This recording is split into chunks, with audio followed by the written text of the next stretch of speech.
Biasanya masa-masa sulit terjadi karena itu kesalahan kita, tetapi terkadang Tuhan izinkan sekalipun kita hidup dalam kebenaran. Jadi kalau hari ini saudara mengalami sebuah proses, ingat proses itu pada akhirnya akan selesai. Apa yang kau alami hari ini, engkau lihat rencana Tuhan, lihat rencana yang besar. Ketika saudara belajar setia, lawan kemalasanmu, lawan dia, datang kepada Tuhan. Tuhan baik kepada setiap orang yang mencari dia. Di detik-detik terakhir, Allah menyediakan.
Itu sebabnya pagi hari siapkan hatimu untuk mendengarkan firman Tuhan. Jangan biarkan berlalu firman di dalam kehidupan kita, tetapi biarkan dia tumbuh dan dia berbuah atas hidup kita.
hari ini.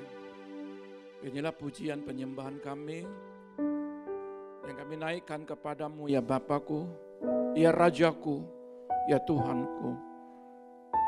Urapi setiap kami, baik hamba-hambamu, baik para pelayanmu, sidang jemaatmu, supaya firman ini benar-benar kami terima dengan rasa sukacita yang dengan hati yang terbuka untuk kami mengerti dan memahami dan melakukan firman-Mu.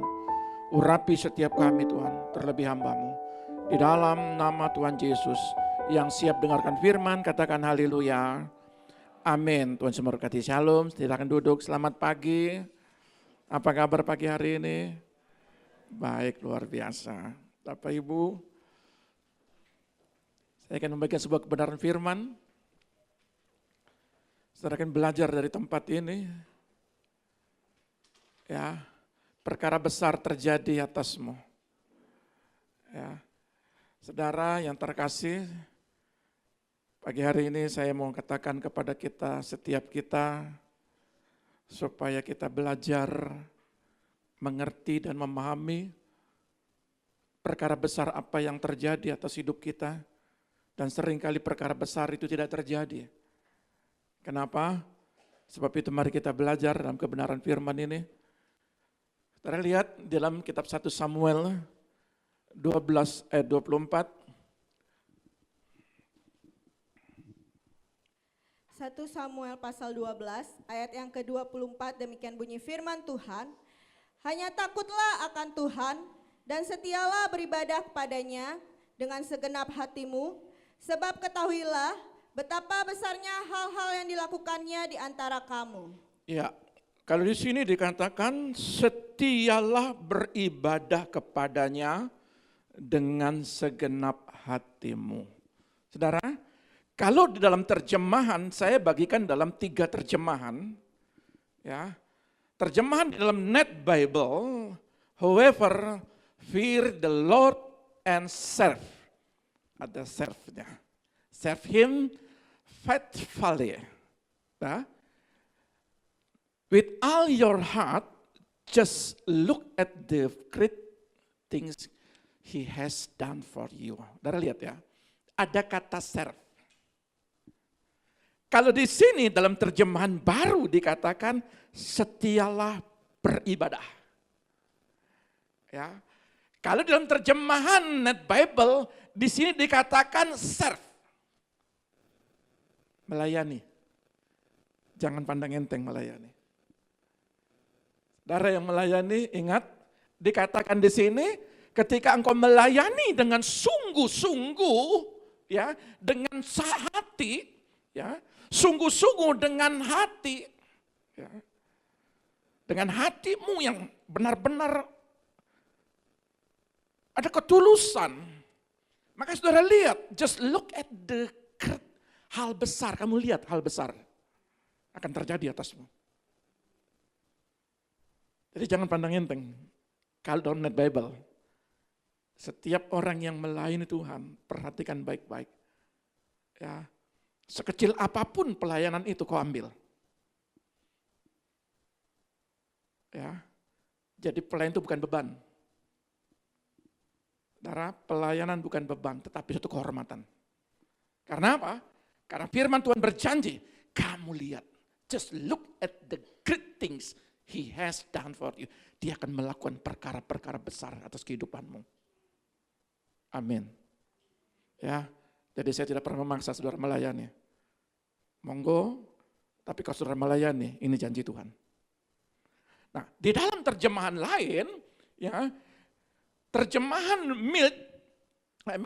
hanya takutlah akan Tuhan dan beribadah kepadanya dalam kebenaran.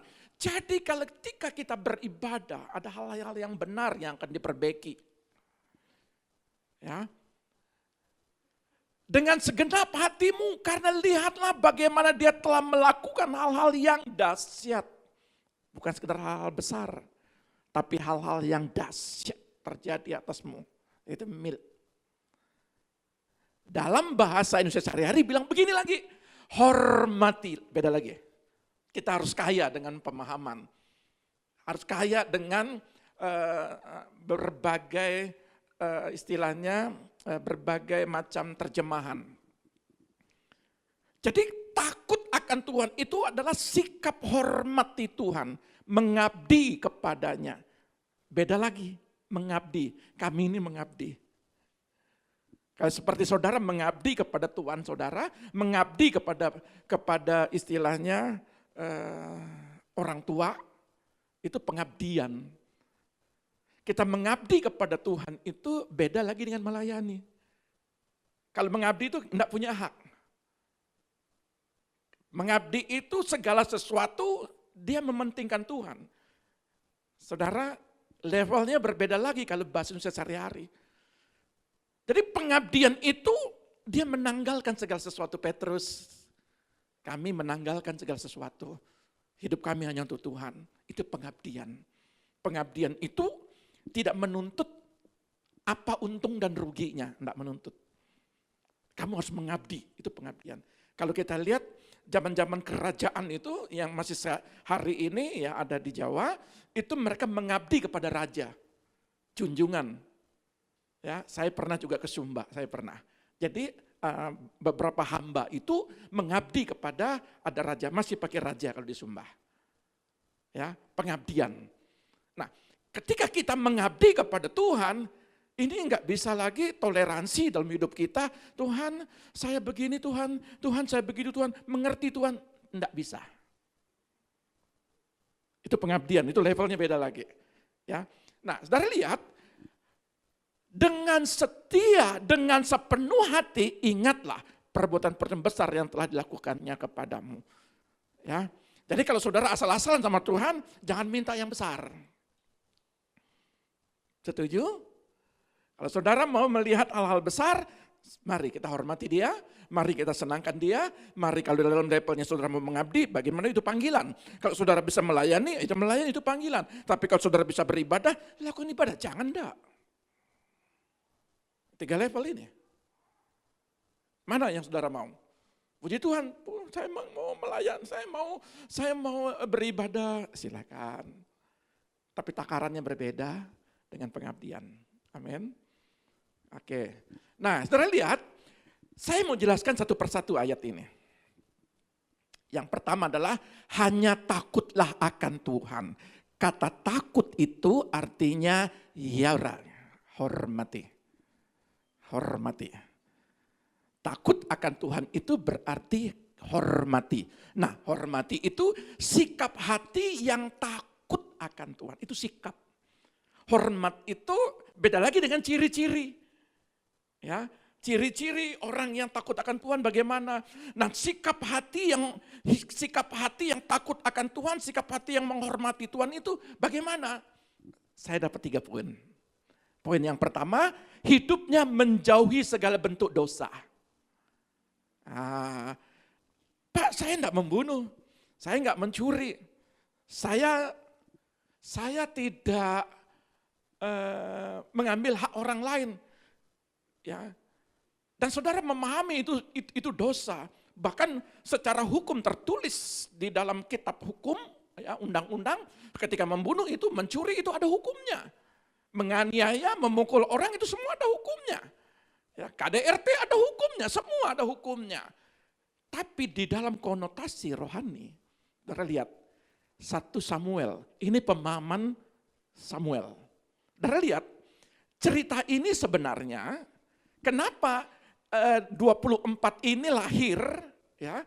Kenapa ayat 24 ini lahir? Karena ini ceritanya pada zaman Abraham, Yakub, segala sesuatu ketika umat-umat Tuhan berdosa, maka bagaimana Yakub mengalami kemenangan, bagaimana Abraham mengalami kemenangan, dia datang kepada Tuhan, dia beribadah, dia bersekutu kepada Tuhan. Maka di situ Tuhan tolong, Tuhan jawab. Ya. Dan saudara lihat, lalu pada waktu orang Israel ini meminta raja. Saudara lihat, ketika dia meminta raja, Tuhan kasih raja. Tapi rajanya raja dari Bani Amon, namanya Nahas. Saudara lihat, itu enggak sesuai dengan kriterianya dia. marah-marah. Ya, umat Tuhan ini marah-marah. Sehingga dikatakan, aku tidak mau kalau raja seperti ini. Saudara, dimanapun kita berada, siapa imam di rumah kita, hormati dia.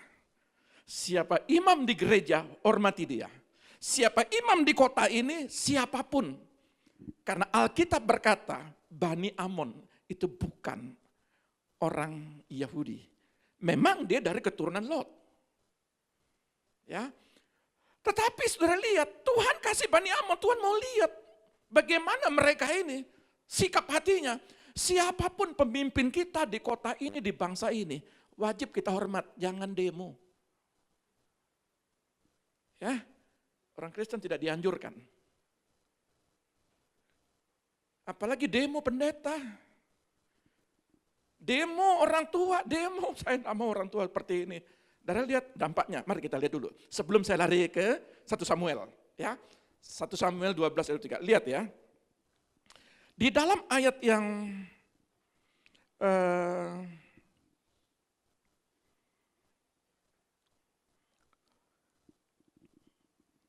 13, maka sebab itu lihatlah itu raja yang telah kamu pilih, yang kamu minta, sesungguhnya Tuhan telah mengangkat raja atasmu.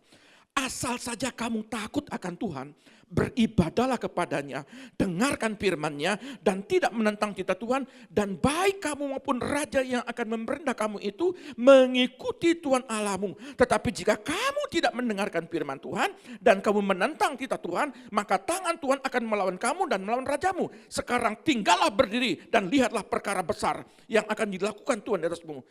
Bukankah sekarang musim menuai gandum? Tapi Tuhan kirim apa? Petir dan hujan sehingga panen gagal. Saudara lihat dampak kalau kita itu tidak ada penundukan diri. Dampak kalau tidak ada penundukan diri.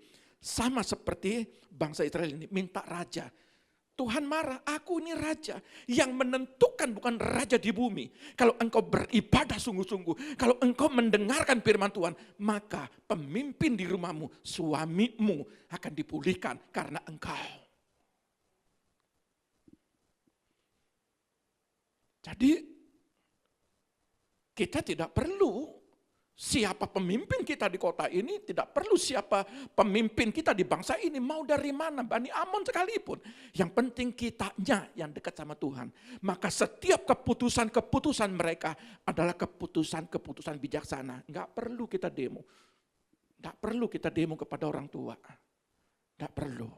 Saudara harus makin dekat sama Tuhan. Suami saya kok enggak berubah-berubah? Enggak perlu. Kau dekat sama Tuhan, maka suamimu akan dipulihkan. Amin. Ada yang demo, masih istri-istri. Apalagi kalau tanggal tua demo.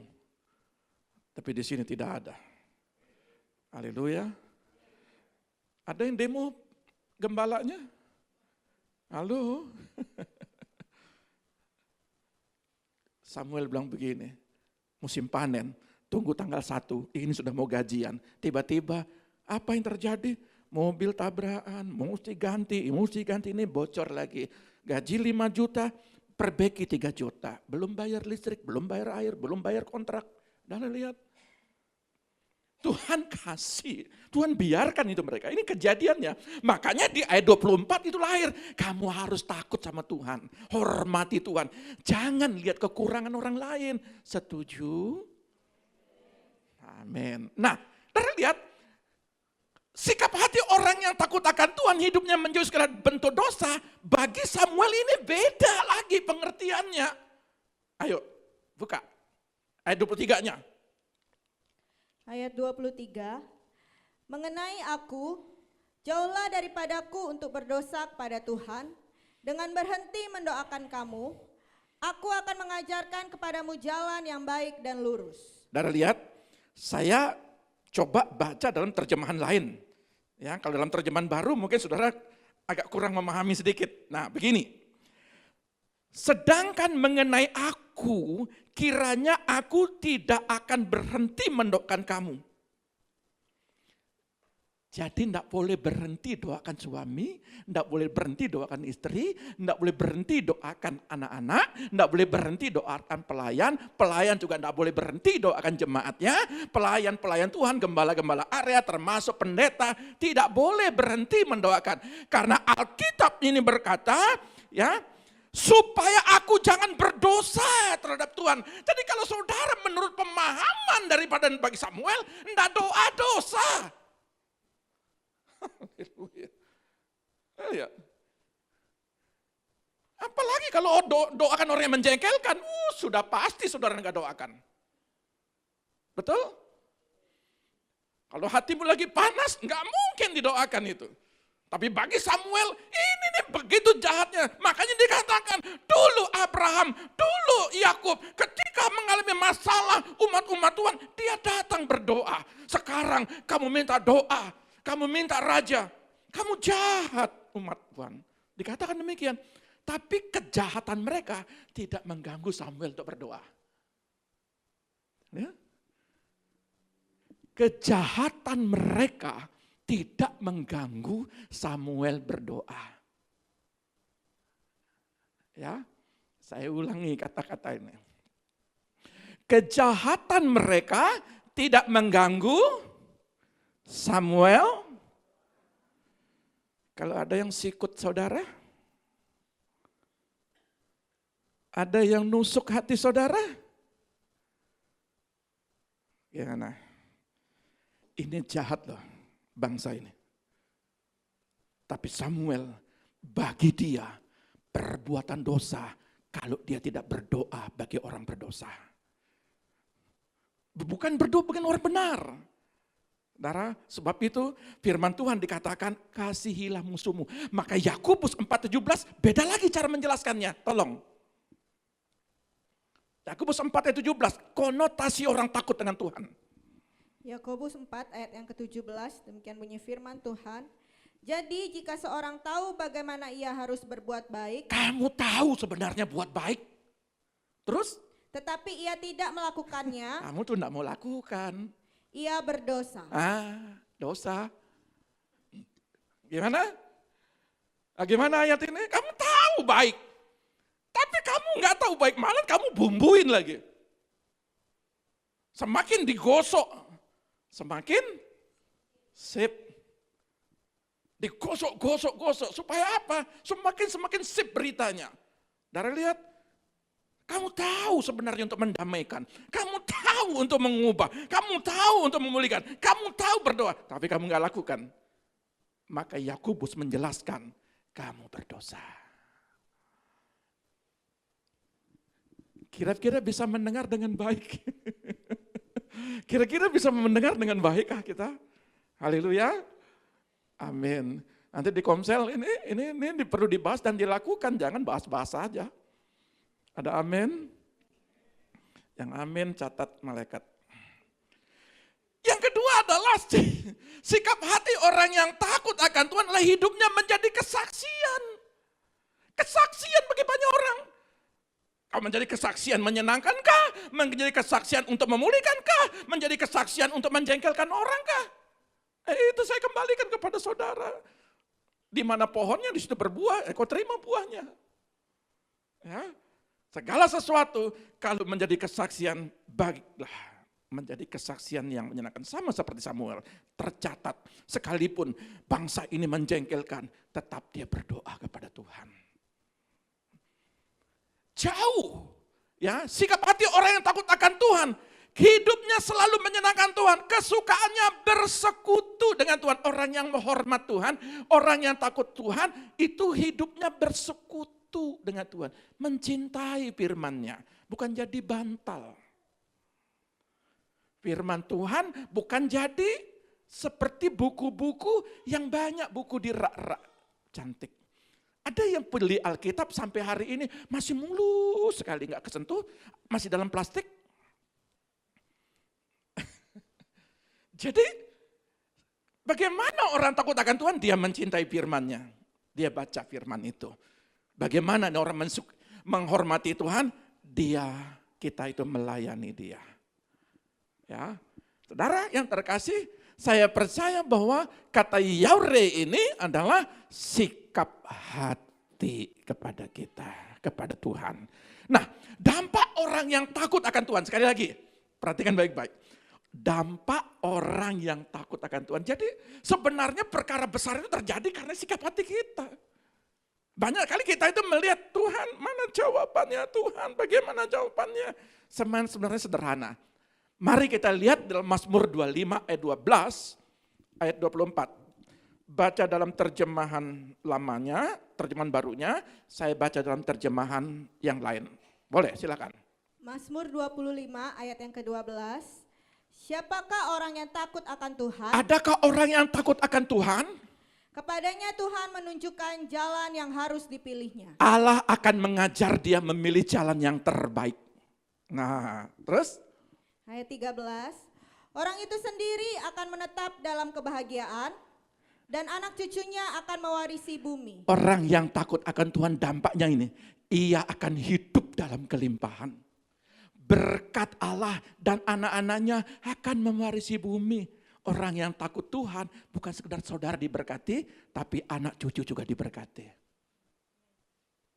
Itu dampaknya. Ya. Ia hidup dalam kelimpahan berkat. Berkat itu jangan dikejar. Matius 6 ayat 33, carilah dahulu kerajaan Allah dan kebenarannya, yang lain akan ditambahkan. Orang yang kejar berkat, Kejadian 3, dengan berteluh engkau mencari berkatmu. Dengan semak duri engkau mengusahakan ladang-ladangmu. Jadi saudara mau pilih mana? Ya. Jadi kalau di dalam hari peristirahatan, segala sesuatu hukum 10 firman Tuhan, salah satunya hormati hari Sabat. Dari 10 hukum firman Tuhan. Nah, saudara lihat ayat ke-14. Ayat 14, Tuhan bergaul karib dengan orang yang takut akan Dia dan perjanjiannya diberitahukannya kepada mereka. Persahabatan dengan Allah disediakan bagi orang yang menghormati Dia. Hanya kepada mereka ia memberitahukan rahasia janji-janjinya. Sebenarnya gampang. Sebenarnya mudah. Kok Bapak bisa bilang begitu? Kami yang alami, jangan lupa masa lalu saya sama seperti saudara. Latar belakang saya pun juga sama seperti saudara. Seorang pengusaha dan seorang pebisnis. Dan saya tahu persis bagaimana hidup diberkati. Saya tahu persis. Ya, maka itu saya mau mengajarkan kepada saudara, persahabatan dengan Allah jangan putus. Terus Allah akan menyediakan bagi orang-orang yang menghormati Dia, yang takut sama Dia, yang beribadah, yang serve Him, melayani Dia, yang mengabdi kepada Dia. Maka dikatakan hanya kepada Dia. Saya tidak dalam taraf menghakimi saudara. Saya hanya kasih firman, saudara baca saja. Renungkan dia. Hanya kepada Dia. Hanya kepada Dia Allah akan memberitahukan bagaimana rahasia-rahasia untuk hidup di dalam kesuksesan, untuk hidup dalam kelimpahan. Allah akan kasih tahu cara-caranya. Banyak orang pakai cara. Nah, zaman ini mereka nggak mau raja. Makanya dikatakan, jangan kau cari dewa-dewa yang tidak menguntungkan. Ayat sebelumnya dikatakan, dewa-dewa yang tidak menguntungkan. Maksud konotasinya dewa-dewa itu adalah mencari keberhasilan dengan cara-caramu sendiri. Ya, mencari hal-hal untuk supaya saudara hidup diberkati. Suruh kerja 24 jam. Saya mau katakan, mau 24 jam, mau 25 jam, mau 26 jam, saudara tidak akan pernah puas. Pegang kata-kata. Tapi ketika saudara mengerti dengan kehendak Tuhan, maka rahasia akan dibukakan. Di dalam dunia pendidikan, Tuhan kasih rahasia. Pernah enggak saudara pernah mengalami? Ya, saya ketika dulu bagaimana kita berusaha dengan pola pemikiran. Oh, sepertinya jadi ini kayaknya berhasil. Belum tentu. Ini pengalaman yang pernah. Makanya ketika anak-anak datang, saya mau sekolah di sini. Doa dulu. Nanti Tuhan kasih petunjuk. Ya. Dari sekian apa yang pun yang kau tempuh, nanti Tuhan kasih sinyal ini yang terbaik. Dan ternyata benar. Ketika saudara mengandalkan Tuhan, baik dalam dunia pendidikan, baik dalam dunia pekerjaan, baik dalam dunia bisnis, termasuk dunia pelayanan yang membuat gagal pelayanan. Ingat, yang membuat gagal pelayanan. Karena kita tidak punya sikap hormat kepada Tuhan. Sikap hormat itu tadi yang saya jelaskan. Saya enggak lakukan dosa, iya. Tapi ketika engkau berdoa bagi orang yang menjengkelkan, engkau tidak lakukan. Hal-hal yang baik engkau tidak lakukan, maka itu akan membuat kita gagal dalam pelayanan. Gagal dalam rumah tangga. 2, setialah beribadah kepadanya dengan segenap hati. Jadi pasal 24 itu saya jelaskan jadi 3 bagian. Ya, yang bagian kedua adalah setialah beribadah kepadanya dengan segenap hati. Hatimu itu laubau. Kata hatimu laubau. Ya, artinya adalah berhasrat. Ada kerinduan yang dalam cari Tuhan. Bertekad itu komitmen.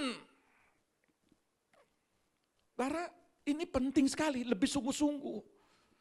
Komitmen itu sebuah perjanjian antara kita dengan Tuhan.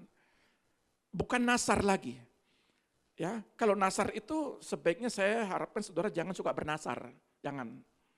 Kalau saudara tidak bisa lakukan, jangan. Ya. Jadi pada waktu sudah mau game over. Saya sudah mau game over. Di situ saya bernasar kepada Tuhan. Tuhan, kalau Tuhan sembuhkan, 1 kali ini saja Tuhan, maka saya akan melayani. Itu dipegang. Lalu terjadi mukjizat, kesembuhan terjadi. Nah, artinya apa? Itu adalah tekad, ada komitmen, dan komitmen itu harus dijalankan. Sampai hari ini, saya benar-benar namanya mengabdi. Ya, mengabdi kepada junjungan saya, yaitu Raja saya, Yesus. Itu masuk dalam level itu. Makanya ketika kita seperti Nabi Samuel itu ketika dia mulai dari kecil, ya, itu ibunya, ini mohon maaf kata, ibunya ini, Hana ini nggak punya anak. Dihina selalu sama Penina. Lalu si Hana bilang begini, di depan pagar, di depan pintu bait suci. Tuhan, kalau kau berikan aku anak, maka anak ini akan kuberikan kepadamu. Terjadi. Samuel, si Hana minta anak, tapi Tuhan kasih nabi. Jadi ketika kita berkomitmen, kita minta anak, Tuhan kasih nabi. Bukan sekedar nabi, ditambah bonus 5 anak lagi. Jadi kalau saudara berkomitmen itu penting. Kalau saudara ingin berkomitmen, makanya ayat tadi dijelaskan, aku akan kirimkan perkara-perkara besar. Saya suka sekali dengan ayat ini. Ya. Whoever fear the Lord and serve him faithfully with all your heart. Just look at the great thing. Senang sekali saya. The great thing. Perkara besar. Yang kuberikan kepadamu. Makanya kalau saudara betul-betul mencari Tuhan, tanggalkan semua hari Minggu itu, tanggalkan semua. Cari dia. Karena apa? Karena disitulah perjumpaan sang kekasih kita. Perjumpaan dengan sahabat kita. Ayat itu persahabatan. Maka kau akan melihat bagaimana rahasia-rahasia dibukakan. Buka ini hari Senin, buka ini hari Selasa, buka ini hari Rabu. Tuhan kasih hikmat. Jangan. Contohnya seperti Daud. Ketika Daud pergi berperang, Tuhan apakah aku berani maju? Tidak perlu Daud, ini bahaya. Cukup pohon kertau. Begitu pohon itu punya seperti derap kayak kuda, musuh lari. Tuhan kasih hikmat bagaimana berperang. Jadi ketika saudara berperang di dalam dunianya saudara, sebagai apa saudara? Sebagai pekerja kah? Sebagai bisnis kah? Sebagai apa? Tuhan kasih jalan. Utamakan Tuhan. Hari Minggu itu, kalau kami bisnis dulu, hari Minggu itu rutin. Dalam 1 tahun itu rutin yang kami kerjakan 40 juta. Rutin. Kami harus mengerjakan namanya musrembang. Jadi kami harus bisa mengadakan semua. Tapi saya katakan, maaf Pak, hari Minggu tidak bisa. Karena hari Minggu kami harus beribadah. Loh Bapak tolak. Iya Pak. Akhirnya sudah dikasih orang lain, enggak apa-apa. Tetapi ketika tahun depan, dia mengerti, dia memahami. Pak, lagi kejadian yang sama. Lalu dikatakan, Pak tidak bisa. Oke kalau begitu Pak, hari Senin saja Bapak kerjakan. Ya, kerjakan hari Senin, nanti yang penting aksesorisnya Bapak kasih. Kalau bahan-bahannya enggak apa-apa hari Senin. Saudara lihat, biarlah pekerjaan itu mengikuti kita. Jangan kita mengikuti pekerjaan. Kecuali kalau saudara kerja di hotel beda lagi. Oke silahkan. Tapi kalau saudara seorang pebisnis, apalagi Minggu saya mau santai, lihat pantai, aduh. Saudara penting ini, saya mohon izin. Kalau mungkin ada yang tersinggung, mohon maaf. Tapi saya ingin memberitakan bagaimana perkara besar itu terjadi atasmu. Bagaimana terjadi perkara-perkara besar atas anak-anak dan keluargamu. Rahasianya di situ. Makanya ketika bangsa Israel itu mendahulukan Tuhan, maka dia berperang itu selalu menang dan selalu menang. Rahasianya apa? Ketika dia datang, sungguh-sungguh beribadah mencari dia. Di situ Tuhan bekerja. Dari lihat, sikap hati orang Kristen sejati, dampak dari orang yang setia, dampak dari orang yang mencari Tuhan, dampak dari orang yang memperhatikan hari perjumpaan dengan Tuhan. Yeremia 29 ayat 11 dan 14. Yeremia pasal 29 ayat 11 sampai 14. Demikian bunyi firman Tuhan. Sebab aku ini mengetahui rancangan-rancangan apa yang ada padaku. Sebab aku ini mengetahui rancangan-rancangan apa yang ada padaku mengenai kamu. Demikianlah firman Tuhan, yaitu rancangan damai sejahtera. Damai sejahtera. Dan bukan rancangan kecelakaan. Bukan rancangan kecelakaan. Untuk memberikan kepadamu hari depan yang penuh harapan. Saudara lihat, dalam terjemahan lain dia katakan, bukankah aku sendiri tahu rencana-rencanaku bagi kamu? Rencana itu bukan untuk menjadikan kamu, tetapi untuk kesejahteraan dan untuk memberikan kepadamu masa depan yang penuh harapan. Jadi ketika saudara mencari Tuhan, aku akan merancangkan kepadamu hal-hal yang besar. 12. Ayat 12.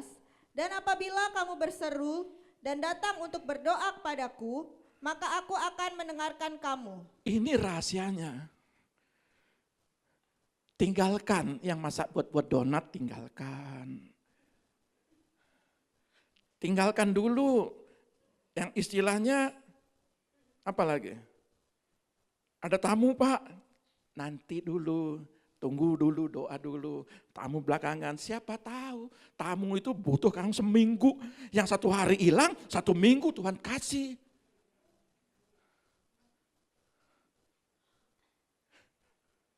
Oh mata tegang. Benar ini, gajimu pasti akan naik. Kalau kau utamakan Tuhan. Betul?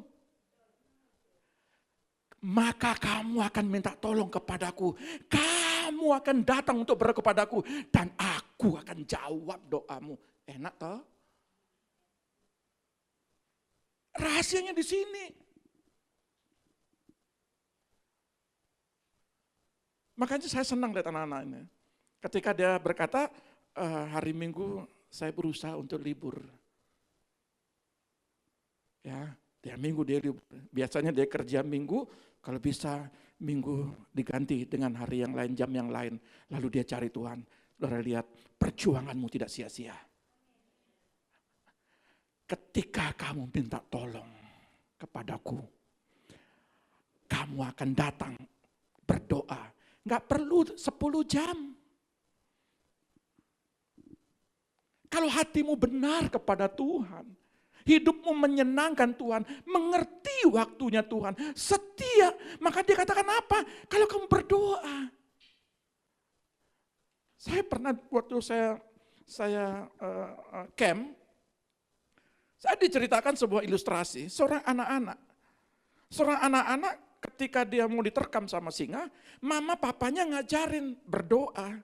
Doanya apa? Karena ini anak-anak ya udah doanya enggak ruwet-ruwet.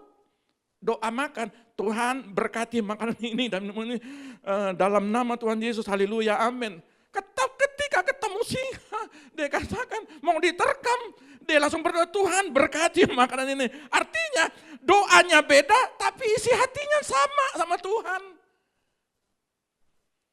Jadi bukan masalah bagus, enggak bagusnya kalian berdoa. Jangan dipelintir-pelintir bilang Tuhan, dirubah jadi Tuhan supaya kelihatan bagus, pakai C, Tuhan, enggak perlu. Tuhan lihat hati, bukan lihat panjang dan lebarnya kau berdoa. Betul?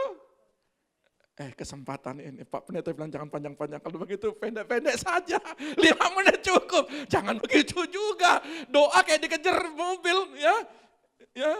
Jangan kayak begitu, saudara. Ketika kalau berdoa, aku akan menjawab doamu. 13. Ayat 13. Apabila kamu mencari aku, kamu akan menemukan aku. Apabila kamu menanyakan aku dengan segenap hati, kamu akan mencari aku dan menemukan aku sebab kamu mencari dengan sepenuh hati. 14. Aku akan memberi kamu menemukan aku. Demikianlah firman Tuhan.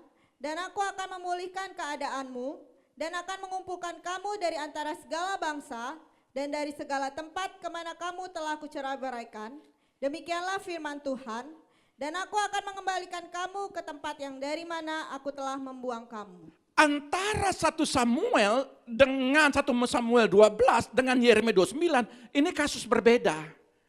Enggak ada hubungannya. Tetapi cara saya ingin menjelaskan kepada saudara, lewat peristiwa Yeremia ini, ketika dia ada di tanah pembuangan, ketika dia hidup benar, ketika dia mengerti apa rancangan Tuhan, bahkan rancangan Tuhan itu tidak pernah merencanakan kecelakaan dan sejahtera. Ketika kamu datang berdoa, sekalipun kamu sudah tercerai-berai di tanah-tanah perbudakan, apa sulitnya Tuhan mengembalikan? Apa yang terhilang bagimu? Apa sulitnya Tuhan mau mengembalikan? Tidak terlalu sulit sebenarnya. Asal kau mengerti, hormati Tuhan. Rahasianya begitu. Ini kehilangan semua. Bahkan di perbudakan, di tanah perbudakan. Tercerai-berai, mana orang tua, mana suami, mana anak. Yang suami-suami ikut di dalam perbudakan. Mengerti apakah masih hidup, apakah sudah mati. Anak-anak juga demikian. Yang tersisa adalah orang-orang tua dan ibu-ibu dan anak-anak kecil. Tetapi Tuhan katakan, aku punya rancangan besar, aku punya perkara besar karena hidupmu. Yang penting kau cari aku, hormati 10 hukum firman Tuhan. Salah satunya, hormati hari Sabat. Kalau kau menghormati itu, ketika kau berdoa, aku akan datang. Aku akan menjumpai engkau. Ini inisiatif Tuhan. Bukan kita yang menjumpai Tuhan, ketika kita datang kepada Dia, Dia sendiri yang akan menjumpai kita. Makanya dikatakan, sungguh kamu akan menemukan aku. Kamu akan kukumpulkan dari tengah-tengah setiap bangsa-bangsa. Dan dari setiap negeri tempat kamu dicerai-beraikan dan dibuang. Apa yang gagal, aku akan kumpulkan. Bagi kita adalah di mana letak pekerjaanmu, di mana letak usahamu, di mana letak pelayanmu. Bagi Tuhan, Tuhan tidak menetapkan tempat yang harus menghadap ke barat, yang harus menghadap ke timur. Ini pasti berhasil, ini kalau menghadap ke sini pasti beruntung. Enggak pakai. Masih ada yang begitu? Pintu rumah harus menghadap ke timur supaya matahari masuk. Supaya berkat itu masuk. Di dalam Tuhan tidak pakai. Saya pernah ke hotelnya, tempatnya si Tagam. Saya mau katakan begini. Meskipun di bukit sana, apa susahnya Tuhan datangkan pelanggan? Tidak terlalu susah. Kalau kau mengerti cara Tuhan sebagai seorang pemimpin. Apa pekerjaanmu hari ini? Di mana letak usahamu? Karena itu pengalaman pribadi saya. Tempat usaha saya masuk gang lagi. Sudah masuk gang dari jalan besar, masuk gang kecil lagi. Tapi saya ngerti dengan Tuhan. Omsetnya, wow. Kalau kita mengerti. Ya. Tuhan telah berbicara. 3. Sebab ketahuilah betapa besarnya hal-hal yang dilakukannya di antara kamu. Ya. Anda lihat, belajarlah untuk percaya kepadanya, mengasihi dan melayani dia dalam roh dan kebenaran. Di saat-saat senang maupun di saat-saat sulit. Dan di saat kekurangan atau kelimpahan, belajar engkau terus berharap. Kalau engkau diberkati, ingat Tuhan, bukan sekedar kau kekurangan saja. Harapan kita harus bersandar pada Tuhan saat kita bersuka cita atas hal-hal yang besar yang telah Dia lakukan dalam hidup kita. Belajar untuk percaya. Nah, saya ingin menjelaskan bagaimana cara belajar untuk percaya. Kalau mau melihat perkara besar terjadi, Mazmur 105. Mazmur 105 ayat 3-6, demikian bunyi firman Tuhan, bermegahlah di dalam namanya yang kudus, biarlah bersuka hati orang-orang yang mencari Tuhan.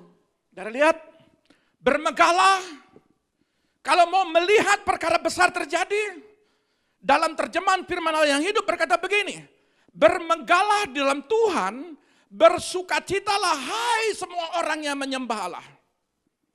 4. Carilah Tuhan dan kekuatannya, carilah wajahnya selalu. Carilah Dia dan kekuatannya dan tetaplah mencari.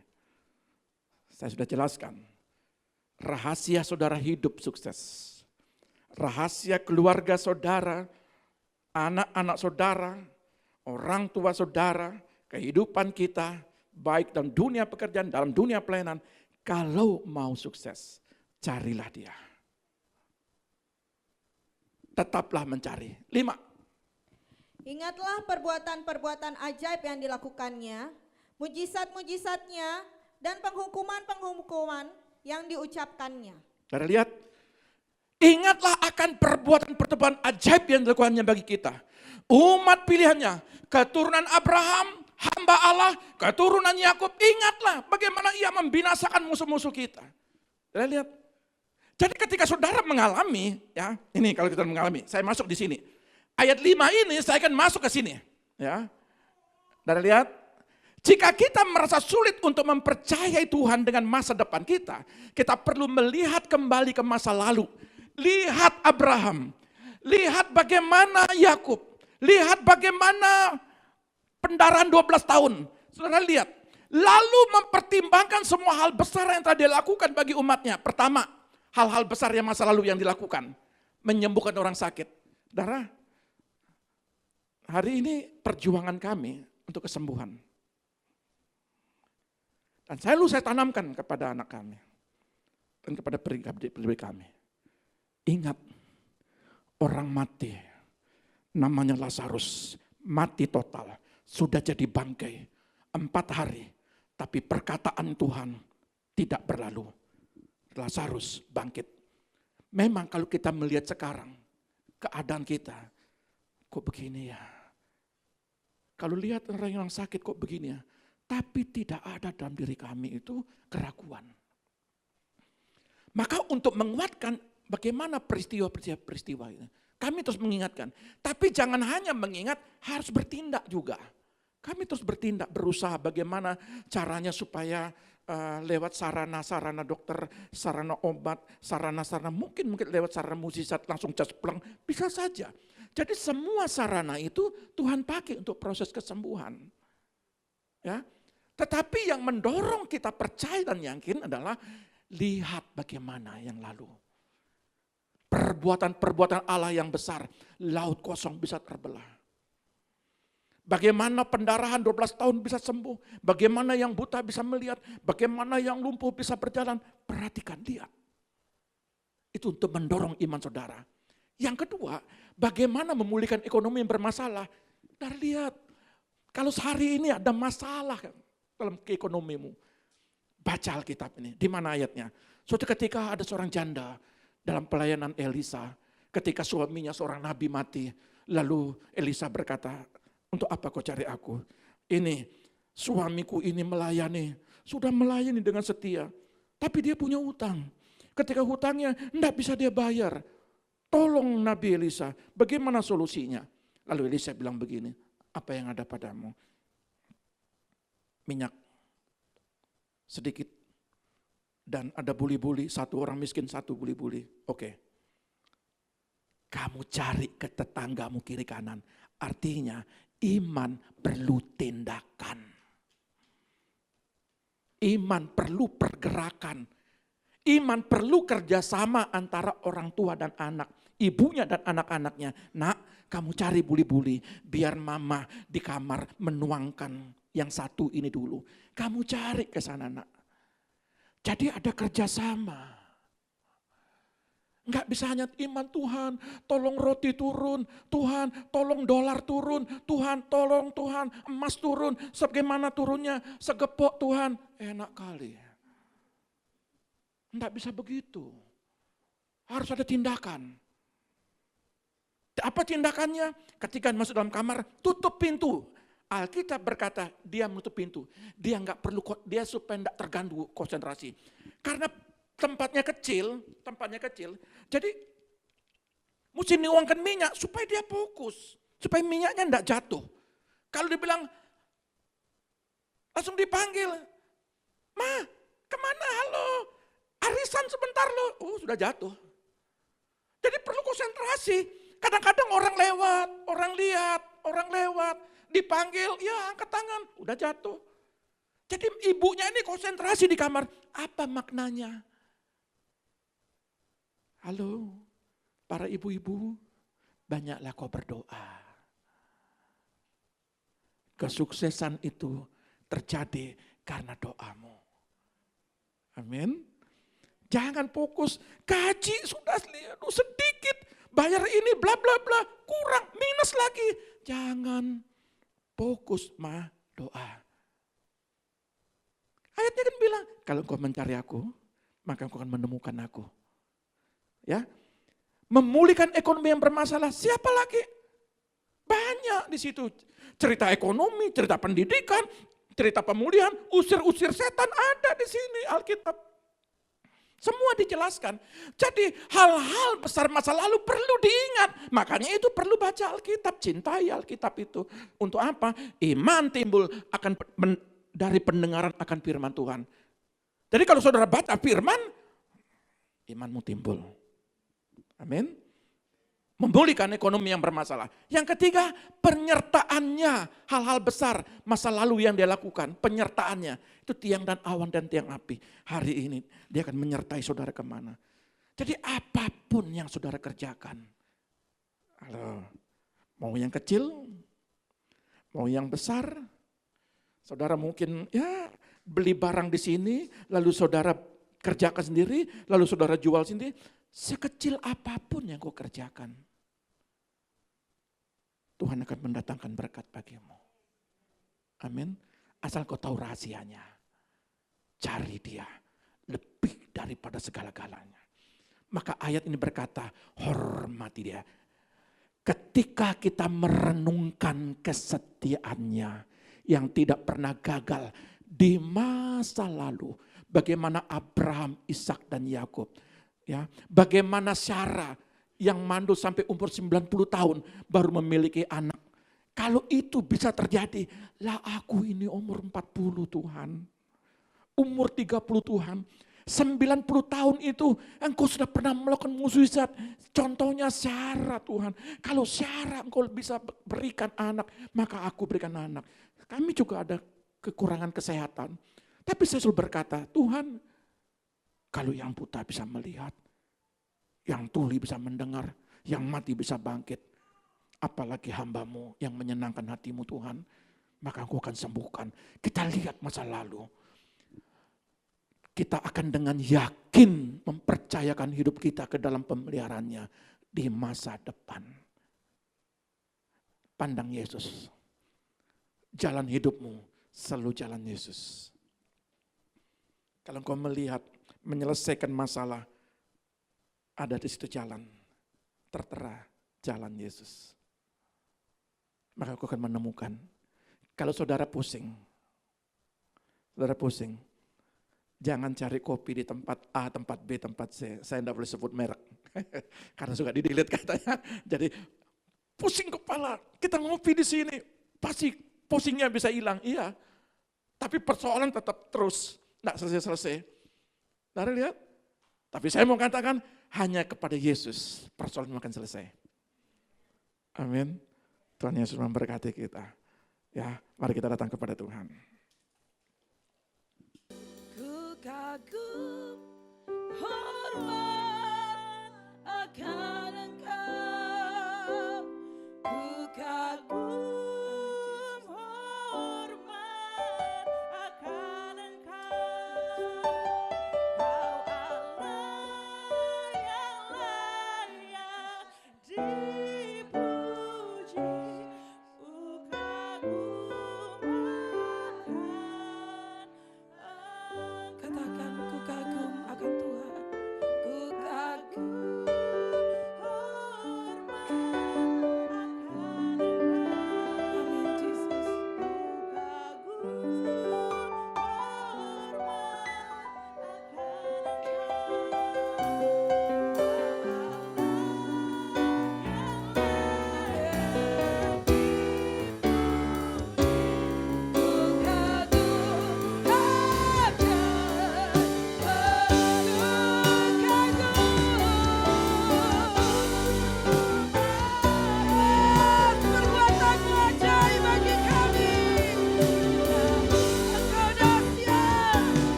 bangga mempunyai Allah seperti Engkau.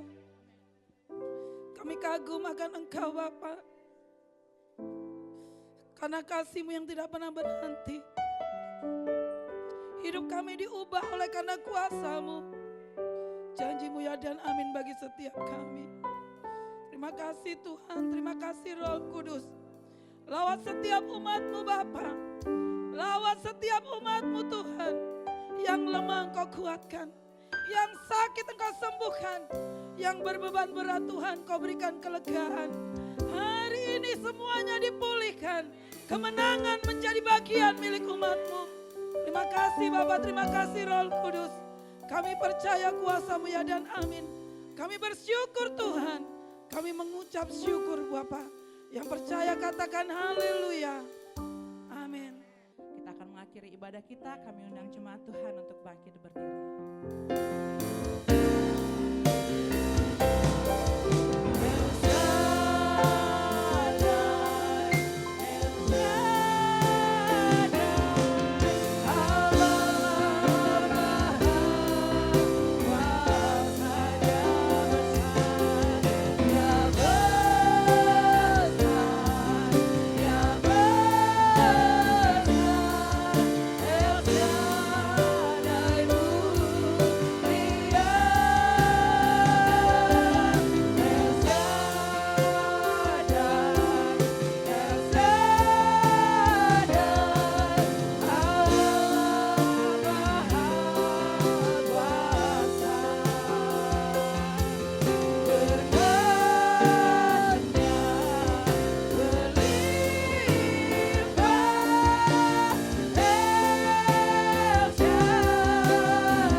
mengucap syukur Bapa Sorgawi, Bapa yang baik, Engkau memberkati setiap kami. Akhir daripada ibadah ini semua campur tangan-Mu, Engkau memberkati setiap kami. Kami percaya Tuhan, firman-Mu akan menjadi kompas dalam kehidupan kami, dan kami akan lakukan sesuai dengan kebenaran firman-Mu, karena akan kami menerima suatu perkara-perkara besar terjadi dalam hidup kami. Berkati kami semua ya Bapa. Angkat tanganmu, terimalah berkat Bapa Sorgawi. Diberkatilah keluargamu, diberkatilah anak-anakmu, diberkatilah pendidikanmu, diberkatilah kesehatanmu, diberkatilah ladang-ladangmu. Apa yang kau kerjakan oleh tanganmu akan selalu dibuat berhasil. Setiap kakimu melangkah, Tuhan akan memberkatinya. Diberkatilah kau di bumi, diberkatilah engkau di sorga. Dalam nama Bapa, Putra dan Roh Kudus, di dalam nama Tuhan Yesus Kristus yang diberkati Tuhan, katakan haleluya. Amin.